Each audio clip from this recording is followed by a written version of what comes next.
"Get him out of here. He's making the investors uncomfortable." That was the exact sentence, said loud enough for the entire boardroom to hear, said by a CEO in a $1,000 suit, aimed at the only black intern in the room. No one objected. No one flinched. Not when he was told to pour coffee instead of presenting the strategy he built. Not when they laughed and said he looked like security. And definitely not when one of them joked that he might pull a knife. The room full of polished shoes and polished egos just nodded, smirked, and carried on like this was normal. Like his skin gave them permission. What they didn't know, what they couldn't imagine, was that the person they humiliated in front of their wealth and white collars held the power to bring their entire empire crashing down. And he would. Not with revenge, with truth. If you're still here, you're not going to want to miss what happens next.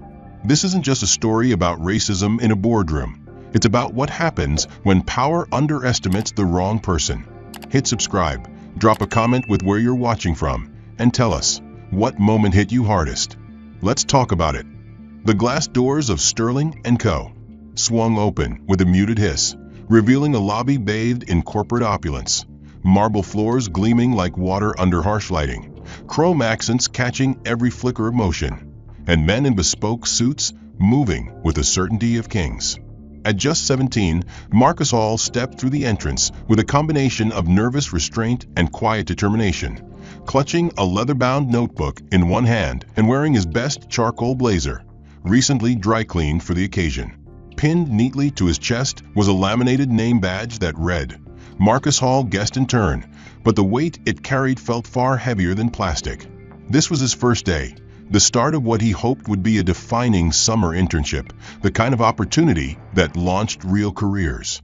He had earned it, beating out dozens of applicants in a citywide business competition, scoring perfect evaluations from the firm's HR team, and surviving 2 rounds of interviews that felt more like interrogations.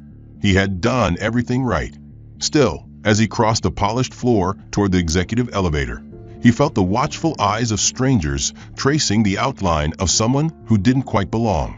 The elevator ride to the 49th floor was silent and swift.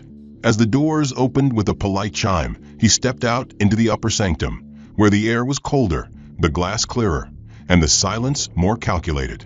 Down the hall, the door to conference room 2 stood slightly ajar, the word strategic planning printed in bold silver lettering across its frosted surface. A voice echoed from within, confident, clipped, and unmistakably in command. Marcus adjusted his tie, squared his shoulders, and stepped inside. The room fell quiet. At a sleek, obsidian conference table sat a dozen executives, all sharply dressed, middle-aged, and white.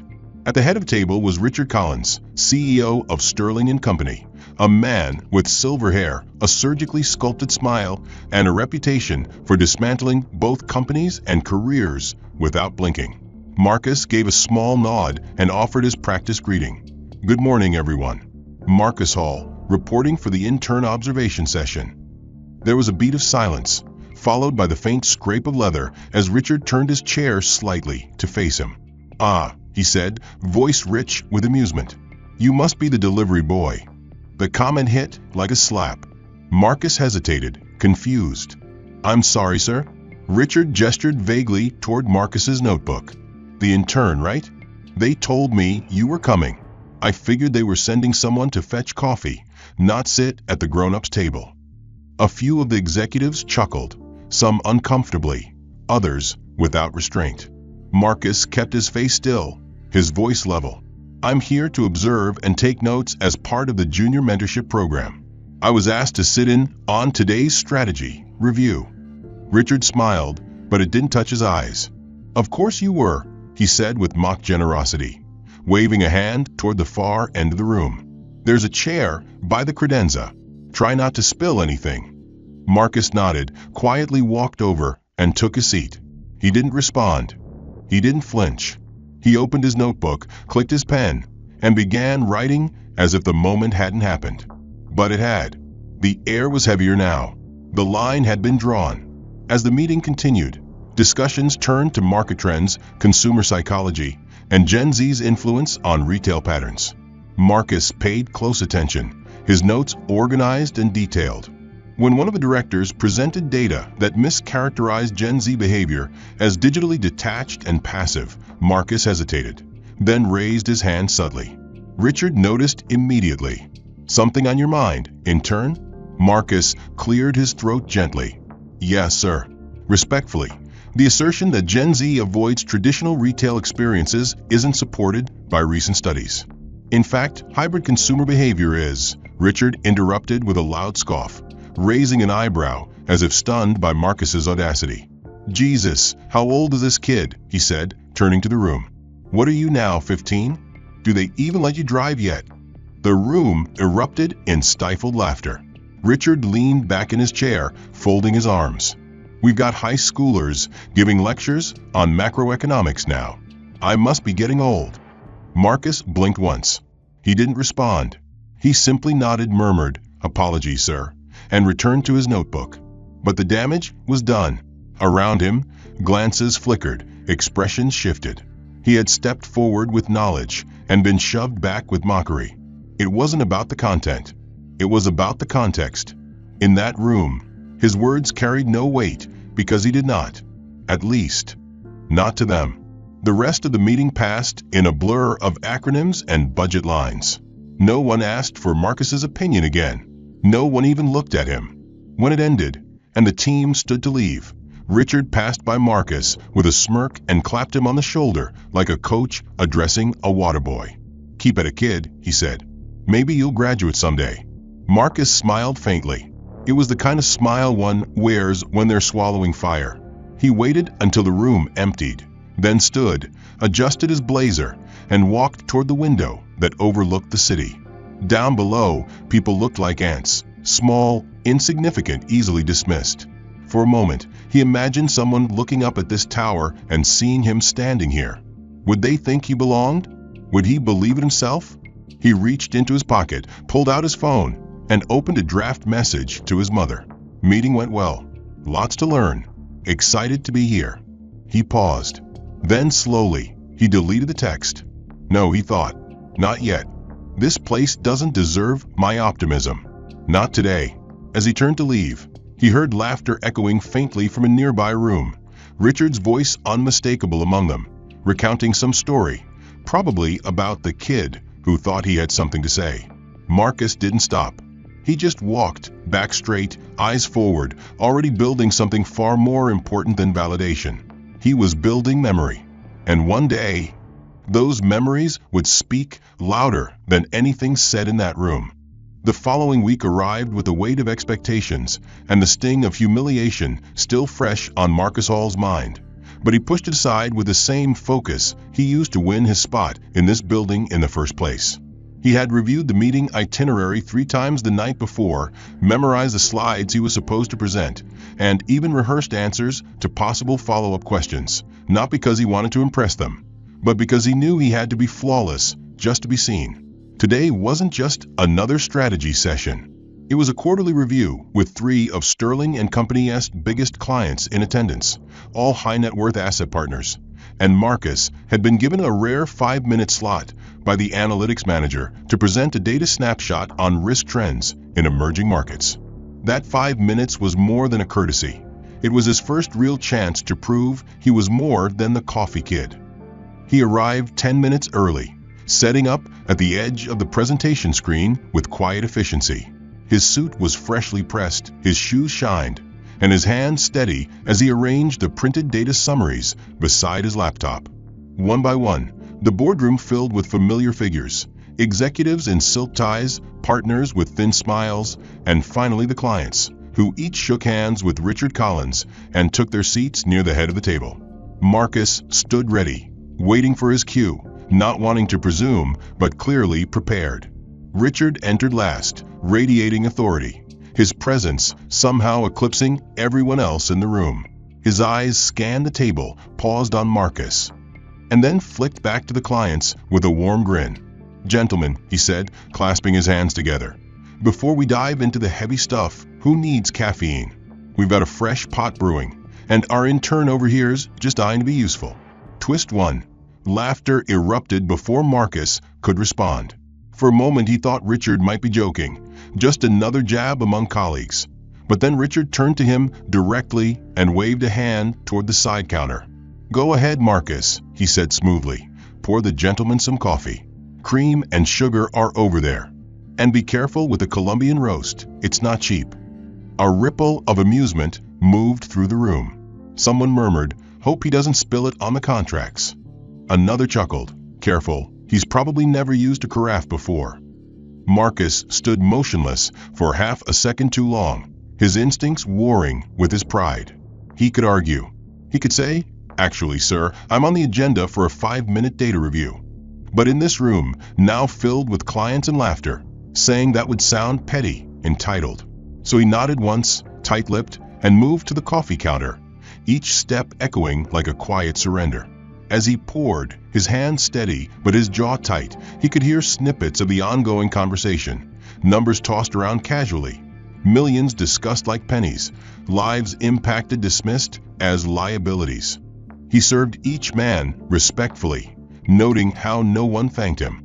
When he returned to his spot by the screen, Richard was already clicking into the next deck, skipping over Marcus's prepared slide like it never existed. No one questioned it. No one looked confused. It was as if the intern had only ever been there to pour. Marcus didn't interrupt. He just stood quietly at the edge, fading into the glass. Twist 2. But the room hadn't finished humiliating him. 20 minutes into the session, as discussion turned toward global expansion, one of the clients asked a question about Latin America's inflation index and whether Sterling's model accounted for political volatility in smaller economies. There was a pause.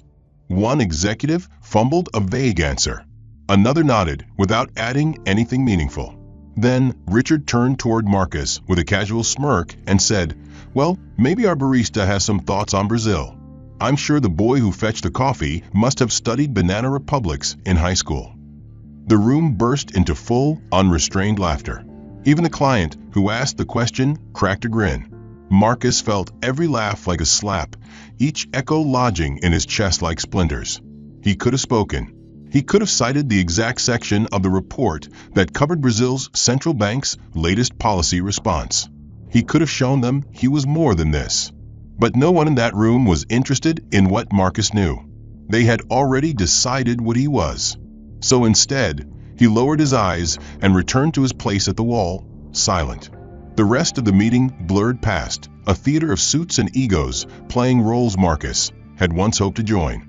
When it finally ended and the room began to empty, Richard approached him, clapped him on the back again, and said, "Don't take it personally, kid. You'll laugh about this one day. Maybe after college." Marcus looked him in the eye. Not long. Just long enough to burn the moment into memory. Then he nodded. "Of course, sir," he said. "Thank you for the opportunity." After everyone left, Marcus stayed behind to collect the unused handouts, the pages he'd printed, organized, and color-coded the night before. As he slipped them back into his folder, he paused at the title, Emerging Market Risk Index, prepared by Marcus Hall. He stared at that line for a full minute. Then he shut the folder, straightened his spine, and walked out, his footsteps silent, but his resolve sharper than ever. Back in the elevator, he finally took out his phone and typed one sentence into his private journal app. Today they laughed, but not because they understood anything. He pressed save. The sting from a last meeting hadn't fully faded, but Marcus Hall returned to Sterling & Co. The next morning with his posture straight and his silence sharper. He didn't complain. He didn't flinch. He internalized every smirk, every backhanded comment, every joke dressed in a three-piece suit. He absorbed it all, like a sponge pressed against a floor it wasn't meant to clean, and quietly turned each insult into fuel. When the email came in late Tuesday, inviting him to sit in on the product strategy roundtable, Marcus saw an opening, a real one. No clients this time, just the internal decision makers.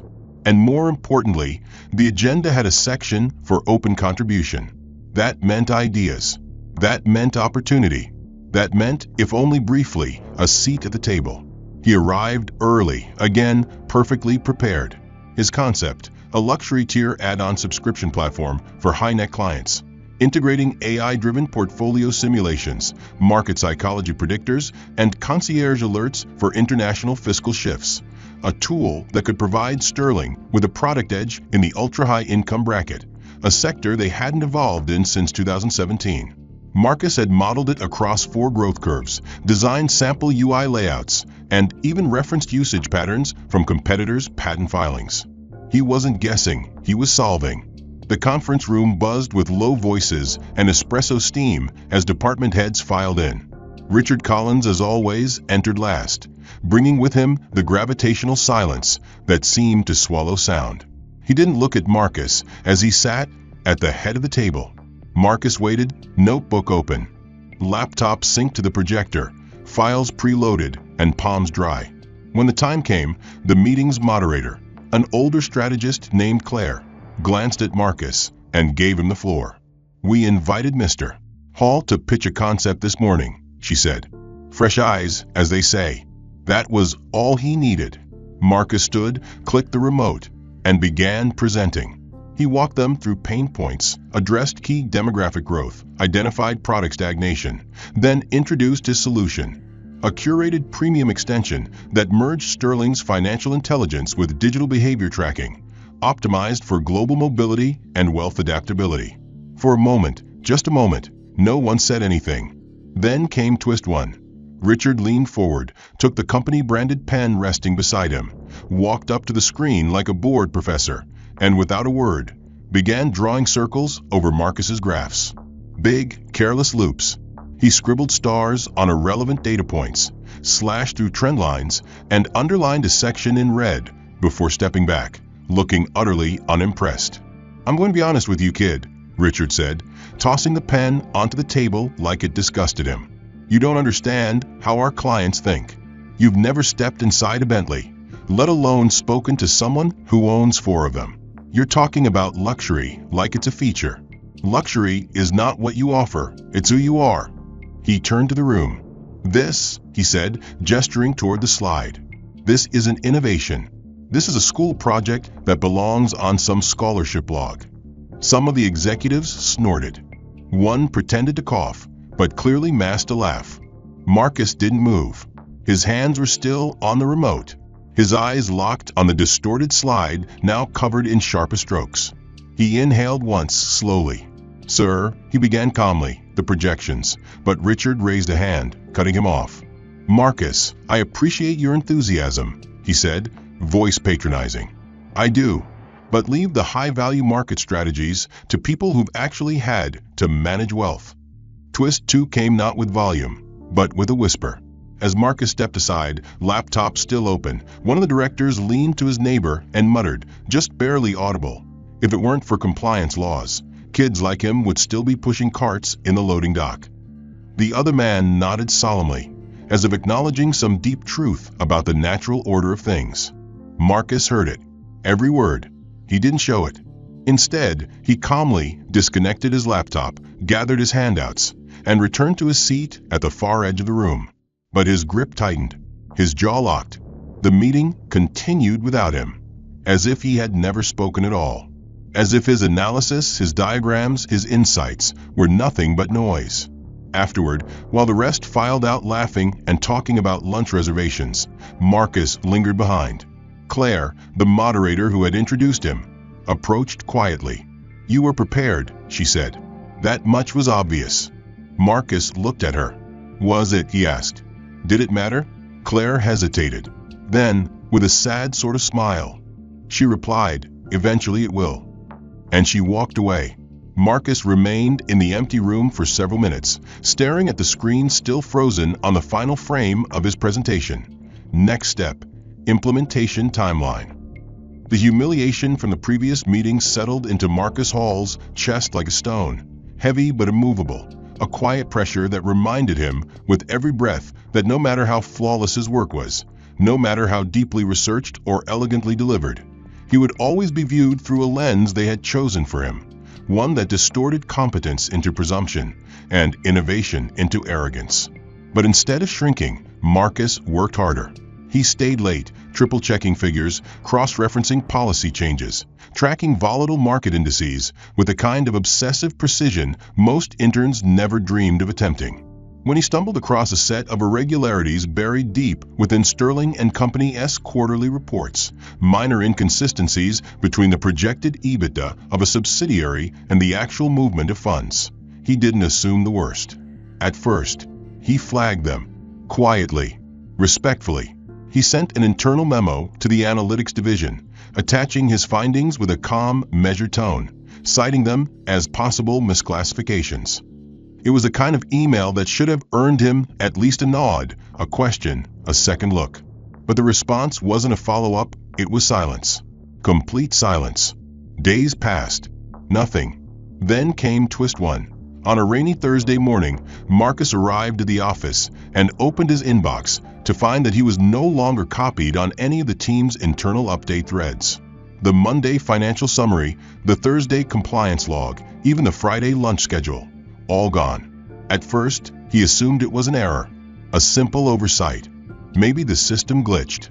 But when he asked a colleague, she glanced nervously at his badge, lowered her voice, and said, "You'll have to talk to Ellen about that." Ellen was the executive assistant to Richard Collins, a woman who guarded access to the firm's power structure with all the subtlety of a velvet-wrapped steel trap. So Marcus climbed the 49th floor again, knocked politely on her glass office, and waited until she waved him in without looking up. "Hi, MS. Bergman," he began, calm but direct. "I think I was removed from the internal analytics list by mistake. I've been receiving those updates since day one, and I rely on them for my assignments." She finally looked up. Her face was unreadable. "Not a mistake," she said flatly. "What do you mean?" Marcus asked. "That's a restricted list now. Internal personnel only." "But I am internal," he replied, trying to keep his voice steady. "I was added by your office. I've contributed directly to new protocol," she said, cutting him off. "Loyalty-based distribution only. That was the instruction." "Instruction from who?" he asked, already knowing the answer. Twist two. She didn't blink. "From Mr. Collins. He said the interns shouldn't be included in discussions that could compromise sensitive processes." Marcus stared at her, his mouth dry. "I flagged an error," he said slowly. "That's all I did. And maybe that made someone uncomfortable," she said with a shrug that almost felt rehearsed. "This place runs on trust, Marcus, not assumptions." He didn't argue. Not there.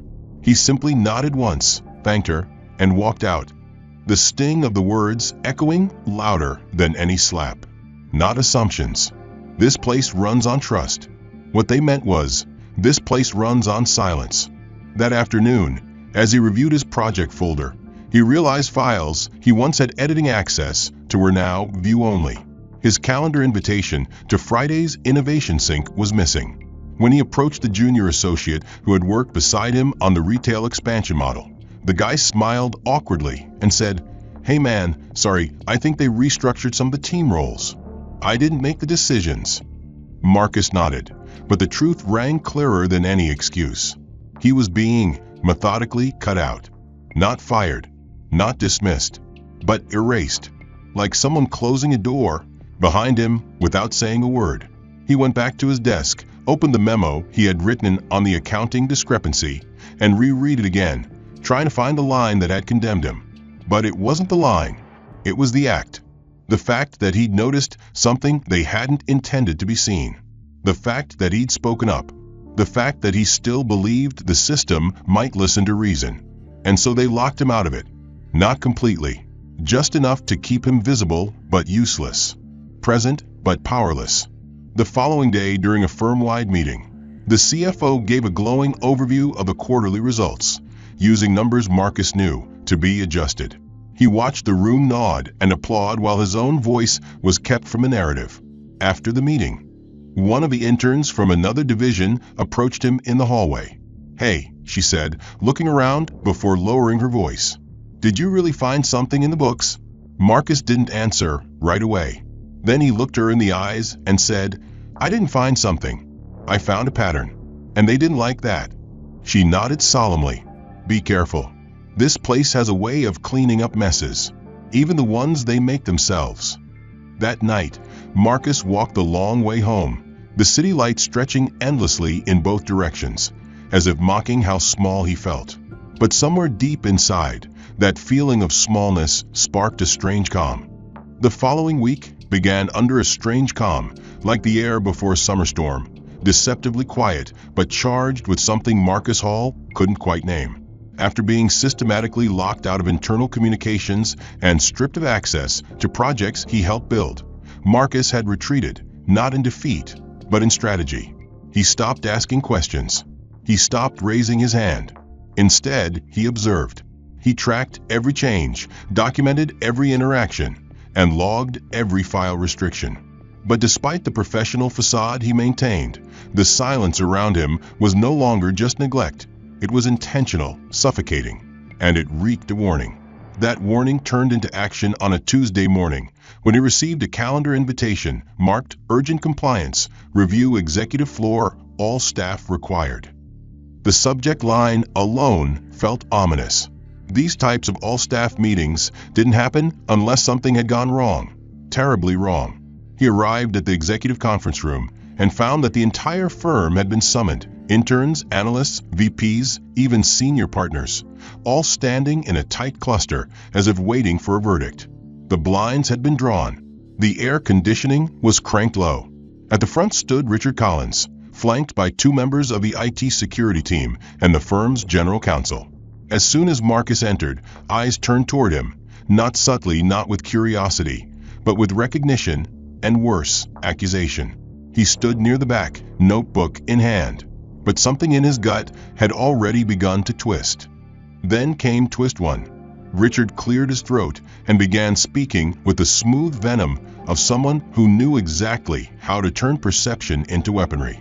This morning, he said, his voice low but projected, our cybersecurity division discovered irregular access logs in our internal accounting systems. Specific queries were run, archived documents retrieved, protocols bypassed. He paused for dramatic effect. While we're still determining the full extent of the breach, one thing is already clear. It originated from inside our walls. A murmur ran through the crowd. Heads turned again, this time not subtly. Marcus felt the shift. He felt it before Richard's next words confirmed what he already knew. Marcus Hall, Richard said, gaze hard and cold. Would you please step forward? For a moment, the room was still.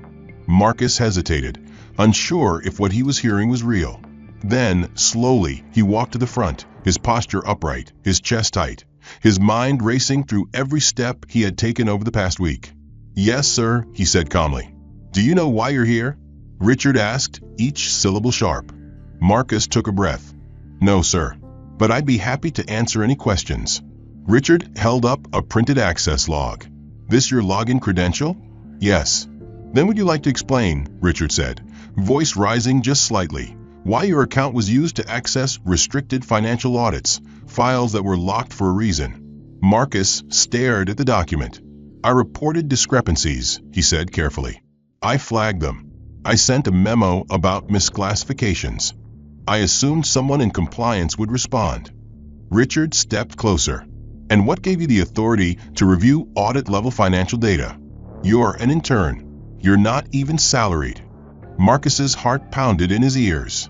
I had read-only access until last week. I didn't hack anything. I didn't alter anything. I saw something, and I did what I thought was right. Richard scoffed, then gestured to the room. Ladies and gentlemen, this is what happens when boundaries aren't respected, when roles get confused.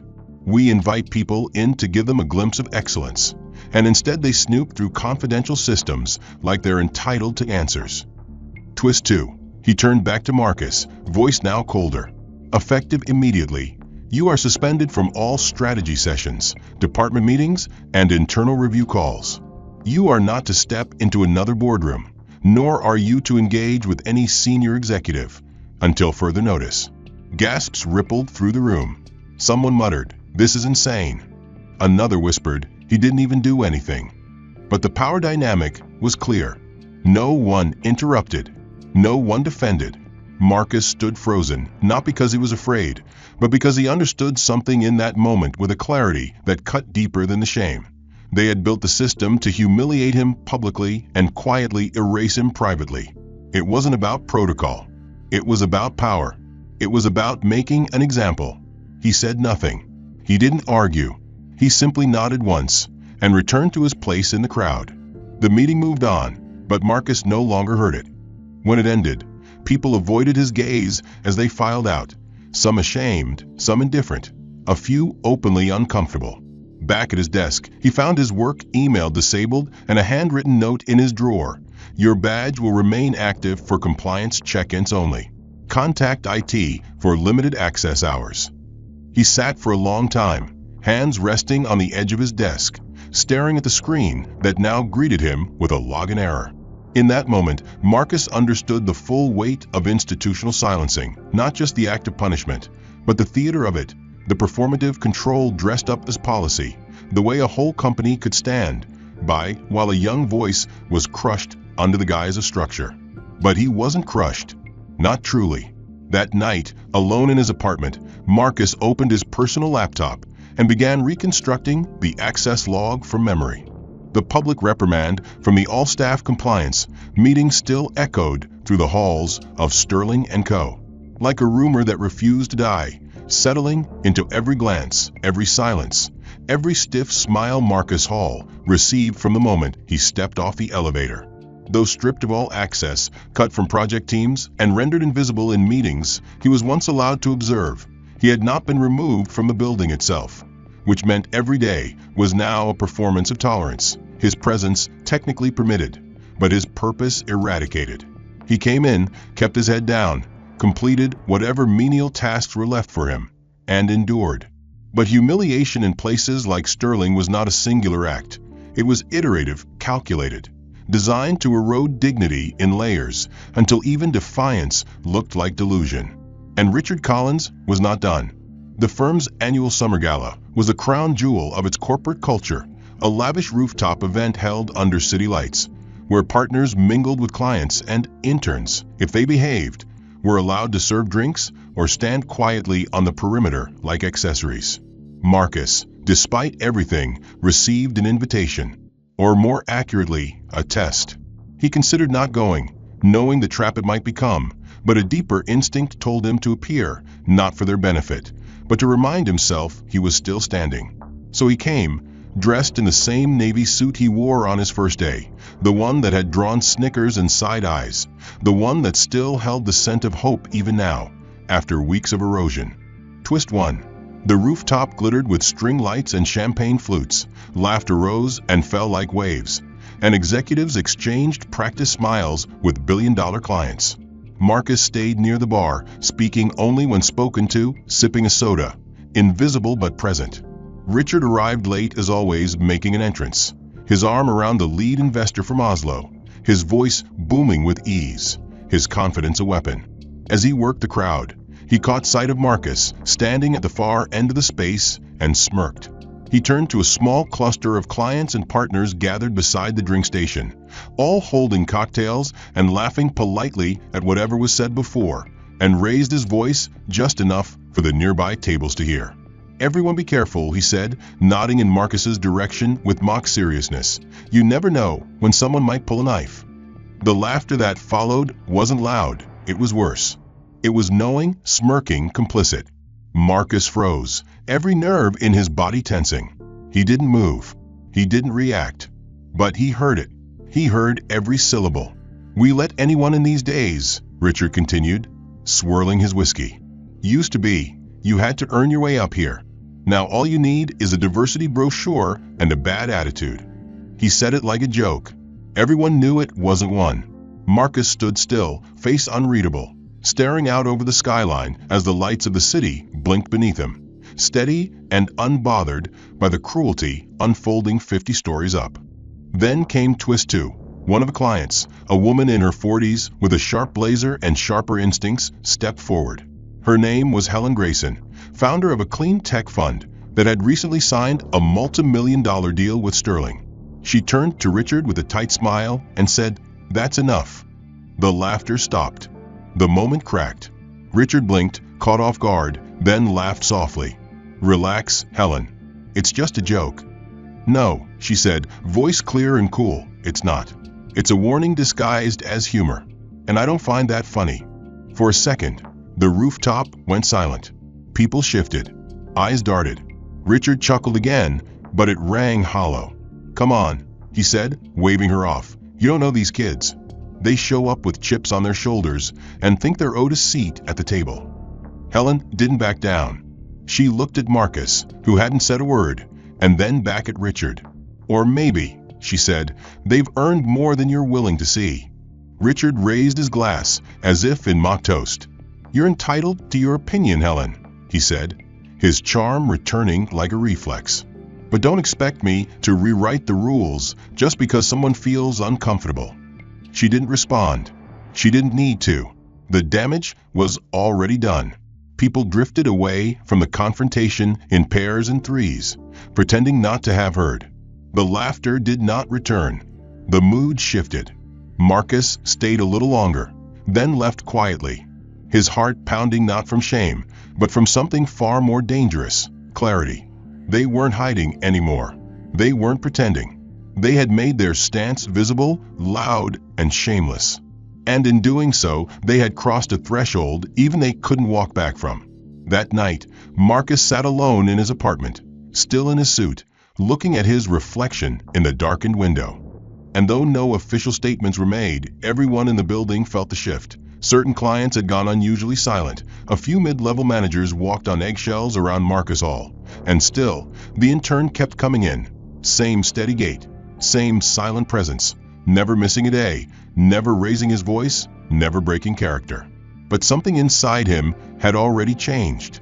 The mask of caution he had worn since his first morning at Sterling & Co. was no longer for protection, it was for control. Because Marcus knew what was coming, and Richard didn't. Twist 1 began on the morning of the firm's most anticipated quarterly event, the high-stakes contract negotiation with Centura Capital, a global fund preparing to inject $4.2 million into Sterling's new AI-driven portfolio product. Every executive was on edge. The boardroom had been transformed into a showcase. Polished marble gleamed beneath imported lighting. Fresh orchids lined the windowsills. And the firm's brightest minds stood ready to present a flawless performance to secure the deal. Marcus, though still officially suspended from strategic meetings, was present, because Centura had requested all staff involved in analytics and model design be allowed to observe, and Marcus's name, inexplicably, was still attached to the original AI structure documentation. No one dared override a client's request. So he was there, watching, silent, invisible. Again, Richard, of course, led the presentation, his voice smooth and confident, outlining projections, spinning risk as opportunity, wrapping every detail in corporate polish. At his side were 2 senior partners and the CFO, nodding at all the right moments. But across the table sat a different kind of man, a quietly intense figure in a slate gray suit, flanked by 2 legal advisors, his expression unreadable. He had yet to speak, but everyone knew who he was: Alexander Gray, chairman of Centura Capital, known for discretion, feared for influence. And Marcus? Marcus watched him with a calm only he understood. Because what no one in the room knew, not Richard, not the board, not even the assistant who had escorted Gray to his seat, was that Alexander Gray wasn't just the chairman of the fund. He was Marcus Hall's godfather. And Marcus Hall wasn't just an intern. He was the only son of Evelyn Hall, founder of the Evelyn Gray Hall Charitable Trust, silent partner to Centura Capital, and one of the original benefactors who rescued Sterling & Co. from collapse during the 2008 crisis. Twist 2 began when Richard, in the middle of his final pitch, turned to Marcus with a patronizing flourish, as if to prove the firm's commitment to diversity engagement. And just to show how seriously we take innovation across levels, Richard said with forced enthusiasm, we've even allowed our intern Marcus to observe our modeling phases. No promises he understood them, of course, he added with a smirk, eliciting a chuckle from 1 or 2 of the partners.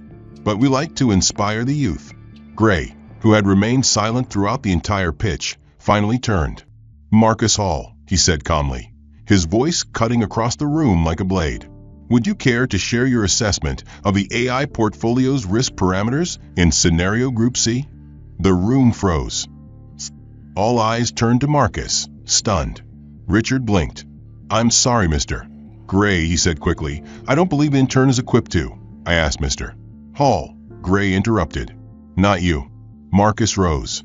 Calmly, with no hesitation, he walked to the far end of the screen, tapped into the model interface without a word, and began. He spoke not with arrogance, but with control, breaking down trend projections, long volatility outcomes, cross-index instability in Southeast Asia, and layered risk hedging in consumer technology across 5 tiers. His voice was smooth, even, and razor-sharp.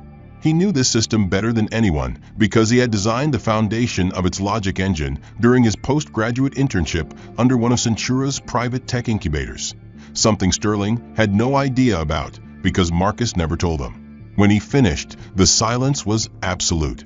Then Alexander Gray leaned back in his chair and said, "You've grown." Marcus smiled, just faintly. Then he turned to Richard, who stood there pale, frozen. His mouth opened slightly, as if waiting for a cue that never came. "I didn't say anything until now," Marcus said, voice calm, eyes unwavering, "because I wanted to see how far you'd go. I wanted to see how Sterling & Co. treats people who don't walk in with the right last name or the right skin tone or the right golf club membership." He paused, then added, "And now everyone in this room knows." Richard opened his mouth, tried to speak, but Gray raised a hand. "Let me make something perfectly clear," he said, now addressing the room. "This deal was never about software.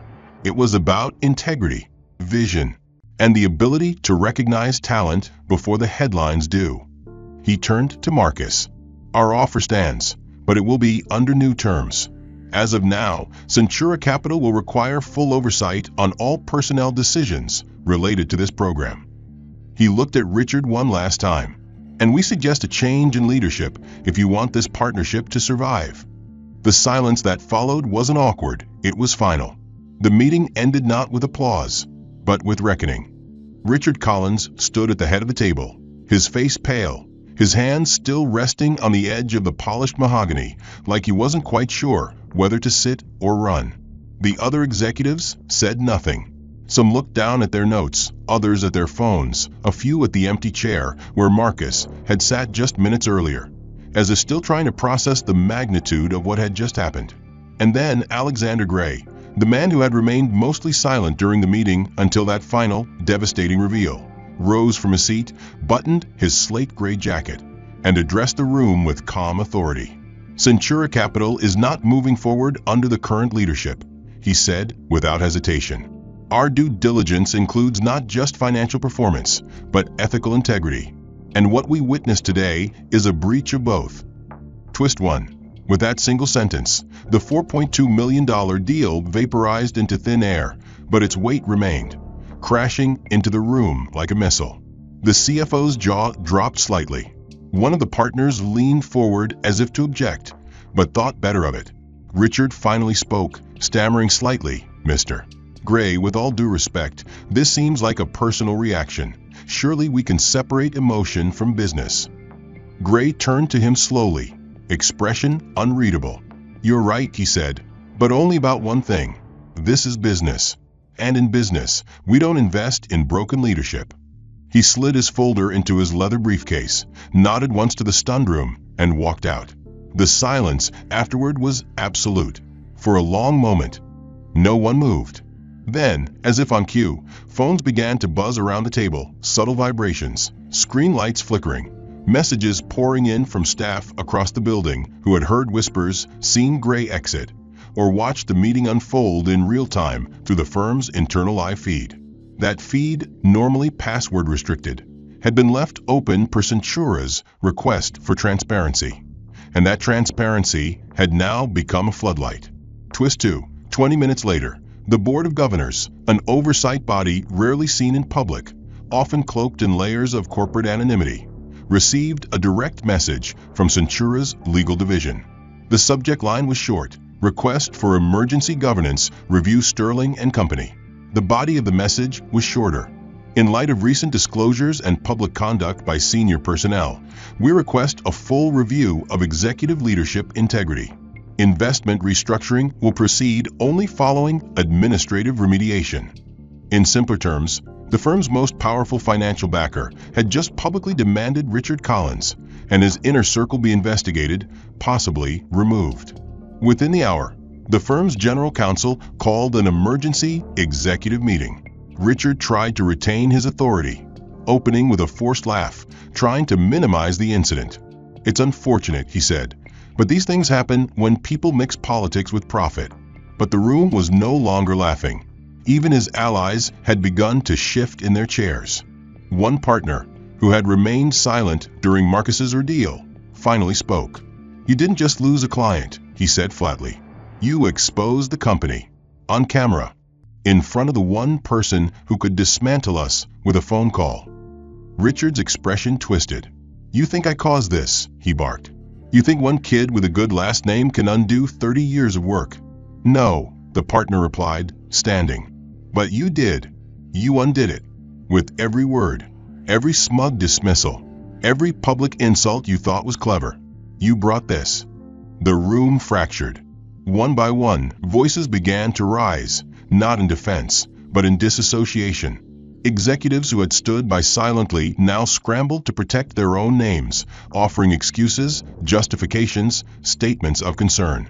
Richard tried to regain control, but it was slipping like sand through clenched fists. Meanwhile, in offices across the building, mid-level employees whispered in hallways. Messages flooded Slack channels. Screenshots of Richard's comments, the confrontation with Marcus, the moment Gray took control. They circulated like wildfire. And for the first time, people weren't afraid to talk. Junior associates, who had once kept their heads down, now posted anonymous testimonials on internal feedback forums. One wrote, "This place taught me silence was safer than truth. Until today." Another, "I watched someone get publicly destroyed for doing the right thing. And I said nothing. Never again." HR was overwhelmed. Legal scrambled to draft statements. And the PR team, who had been prepping for a press release celebrating a historic partnership, now had to prepare a response to investor outrage and public backlash. The Sterling brand, once bulletproof, was now vulnerable. And at the center of it all was a name that had once been whispered with dismissal: Marcus Hall. Except now, they were saying it differently. Not with pity, not with contempt, but with awe, with fear, with respect. By the end of the day, the firm's stock had dipped 3 points. Not because of financial loss, but because of reputational fallout. When asked for comment by a financial journalist, the board issued a vague statement: Sterling & Co. remains committed to integrity and inclusivity. We take all concerns seriously and are conducting a thorough internal review. Behind closed doors, however, the board had already begun drafting options for executive succession. Richard Collins sat in his private office the morning after the board received Centura Capital's mandate, surrounded by silence that no longer comforted him. The familiar hum of power, the subtle deference of assistants, the strategic laughter of subordinates, the buzzing phones that once tethered him to influence, had all gone quiet. Now, the only sound was the soft tapping of legal counsel's shoes as she stepped inside and placed a sealed envelope on his desk without speaking. He didn't ask what was in it. He already knew. A formal vote had taken place the night before, unanimous. His title as CEO of Sterling & Co. was revoked, effective immediately. His access credentials were terminated, his private jet privileges rescinded, and his equity, once the largest individual stake in the company, had been quietly liquidated under an emergency ethics clause embedded in the board's own governance charter. Twist 1. But that wasn't the end. Alongside the termination letter was a notice from the Financial Ethics Bureau, stating that Richard Collins would be barred from holding any executive or advisory role in a licensed financial institution for a minimum of 5 years pending review, citing demonstrated abuse of position, repeated incidents of racial bias, and violation of fiduciary integrity under Section 7B of the Financial Code. Richard read the letter 3 times. His hands trembled, not from sadness, but from disbelief, like someone waking from a dream that had been too good for too long. He tried calling one of the senior partners. No answer. Tried emailing the board chair. Account restricted. He buzzed his assistant. No reply.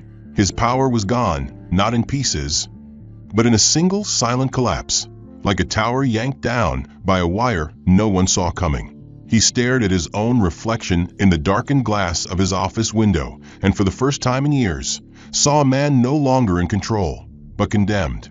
And he wasn't alone. Twist 2. Over the next 72 hours, a quiet reckoning swept through Sterling & Co. The head of legal affairs, the one who had once advised HR to deprioritize complaints that weren't PR-worthy, was placed on indefinite leave pending an internal audit. The COO, who had laughed openly at Richard's jokes during the rooftop gala, was given the option to resign or face a formal misconduct investigation. He resigned before lunch, but the real damage came from below. For the first time in the firm's history, dozens of employees, analysts, junior advisors, HR reps, even receptionists came forward with stories, each more damning than the last. A black woman in compliance reported that her promotion had been stalled for 3 years despite outperforming her peers because, as her manager allegedly said, clients prefer someone more refined. An openly gay project manager recalled how he'd been removed from a high-profile client's case after a partner warned he might make them uncomfortable. And one intern, barely 21, revealed in a trembling voice how she had overheard senior staff mocking Marcus's posture and accent after his first meeting, calling him a scholarship fluke trying to speak hedge fund. Their testimonies flooded the anonymous internal portal launched hastily by HR in a panicked gesture of damage control. But it was too late for gestures. The system had already been exposed. External media caught wind of the leak within hours.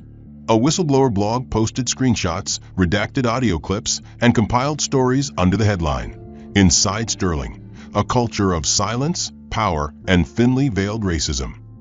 The article went viral. Within 24 hours, major financial news outlets picked up the story. One headline read, "Sterling's Fall, from Wall Street Darling to Diversity Disaster." Investors withdrew. Clients pulled out. A government committee announced an inquiry. The empire Richard had spent 30 years building crumbled under the weight of the very prejudice he had used to shape it. Meanwhile, Marcus Hall didn't say a word to the press. He didn't post a video. He didn't celebrate.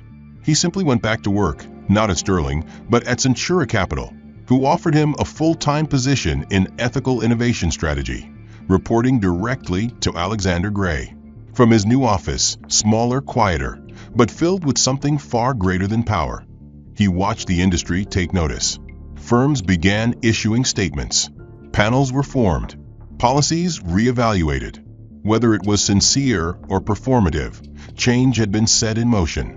And it had begun with truth. Marcus never asked for revenge.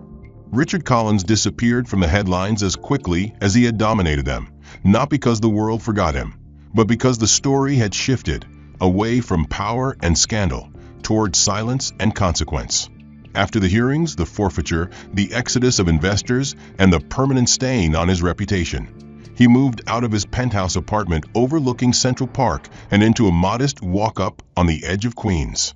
He canceled his club memberships, sold his Aston Martin, and withdrew from the social circles where his name had once turned heads and opened doors.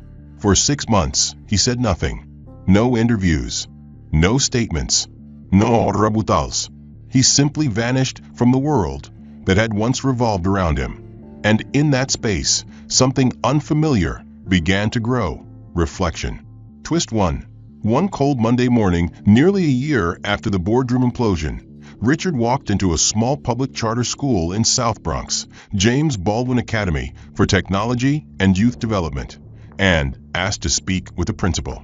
The secretary, unsure of who he was beneath the gray beard and worn wool coat, asked if he was a volunteer. "I'm hoping to be," he said simply. "I used to think I knew what it meant to lead. I'd like to see if I can learn again from people who have no reason to trust me." The principal, a tall woman named Miss Hayes, skeptical at first, listened to his story, or at least the parts he was willing to tell, and agreed to give him a probationary role as a classroom support volunteer. No title, no salary, just a name badge and a clipboard.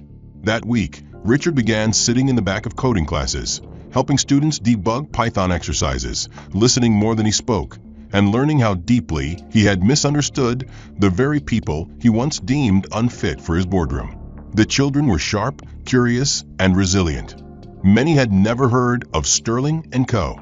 They didn't care who he had once been. All they cared about was that he showed up on time, prepared, and willing to explain why their JavaScript wasn't compiling. And for the first time in decades, Richard found purpose not in leading, but in showing up quietly for people who expected nothing from him. Twist 2. 2 months into the semester, Marcus Hall walked through the school's front doors, not with press, not with cameras, but with an envelope in hand. He had learned, through a friend, that Richard had been spending his mornings here. At first, he hadn't believed it, but curiosity, tempered by something deeper, quieter, and more human, had brought him to see for himself. He found Richard in the cafeteria, sitting beside a student, helping her sketch an app interface on paper. They made eye contact. No one spoke. Finally, Marcus took the seat across from him and placed the envelope on the table. "There's a scholarship fund forming," he said, voice neutral, tech-focused, "for students like hers. I'm putting up $50,000 to start it." Richard looked down at the envelope but didn't touch it. "Why are you telling me this?" Marcus's reply was simple. "Because your name is on the charter paperwork." Richard blinked. "Why?" "Because redemption," Marcus said, "starts with ownership. And I figured you needed both." Richard stared at the envelope for a long moment, then said, almost too quietly to hear, "You could have destroyed me." Marcus shrugged. "I didn't have to. You did that yourself." Then, after a pause, "But I didn't want you gone. I wanted you better." The two men sat there in silence, not as enemies, not as equals, but as something more complicated, witnesses to each other's evolution. That afternoon, Richard signed the paperwork. And with that act, not grand, not public, not wrapped in PR, he committed the remainder of his liquid assets, roughly $2.1 million, to a trust bearing both his and Marcus's names, the Hall Collins Initiative for Ethical Innovation.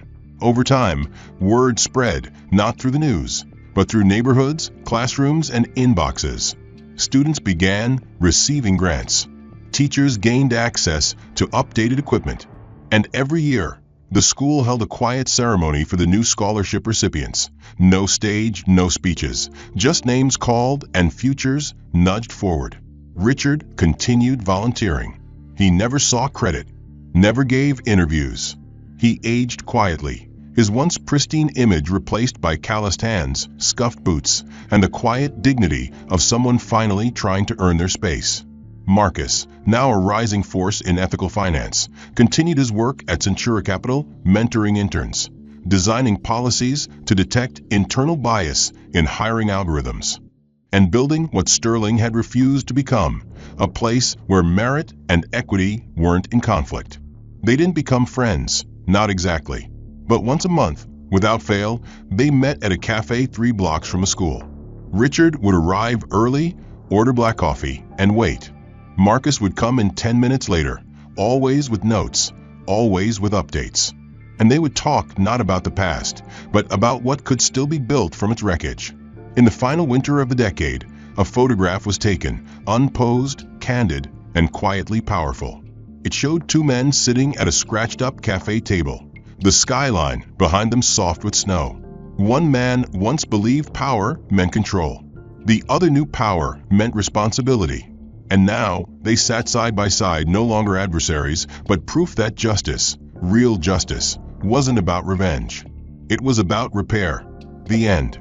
If this story struck a chord with you, make sure to subscribe for more narratives that challenge power and expose truth. What did you think of that final twist? Did you see it coming? And which moment hit you the hardest? Let us know in the comments. Also, tell us where in the world you're watching from. We love seeing how far these stories reach. Your thoughts help shape the next one.